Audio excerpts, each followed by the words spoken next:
Messieurs, dames, bonjour, j'espère que vous allez bien. Aujourd'hui, je vais aborder une des vertus. La suivante, l'apaisement.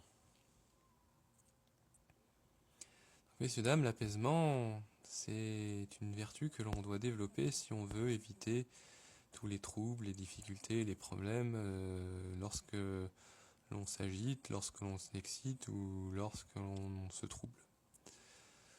Donc,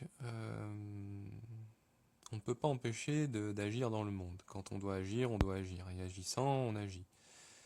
Mais à agir, parfois on est débordé et on se laisse avoir par l'agitation. Et si on ne fait pas attention, on en souffre et on va même être contre-productif dans notre action. Donc pour arriver à l'apaisement, on doit entendre ceci, on doit comprendre ceci de la manière suivante. C'est que lorsque l'on est pris par l'agitation de notre action,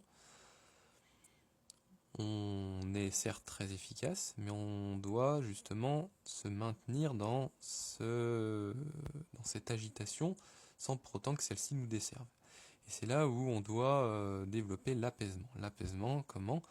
Eh bien, en étant actif dans ce que l'on fait et surtout en évitant d'être inattentif dans ce que l'on fait. Et ainsi, on verra l'agitation que l'on fait dans notre action être vertueuse, et de ce fait, on se sera contrôlé.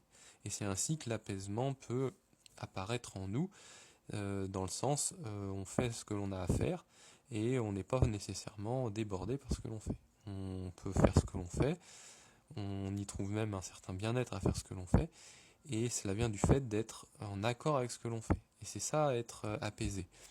On peut très bien être dans l'action et être apaisé. C'est pas incompatible. Là où c'est incompatible, c'est quand on fait quelque chose contre notre volonté ou sous le prise de notre action, sous la prise de notre action, et qu'on n'arrive pas à se maîtriser. Et à ce moment-là, on n'est pas dans l'apaisement, on est même très agité. Et c'est pourquoi, dans ce cas très précis, on ne peut trouver l'apaisement puisque l'on ne se maîtrise pas. Encore une fois, si on n'est pas dans ce cas-là et qu'on arrive à se maîtriser, si on arrive à se maîtriser, en se maîtrisant, on fait ce que l'on a à faire, on se maîtrise et on fait cette chose que l'on fait tout en étant apaisé et calme. Voilà, messieurs, dames, comment aborder l'apaisement dans notre activité et continuer de faire cette activité sans pour autant être agité et troublé.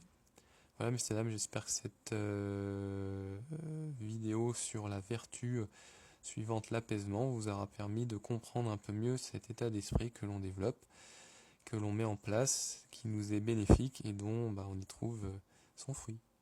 Bonne journée.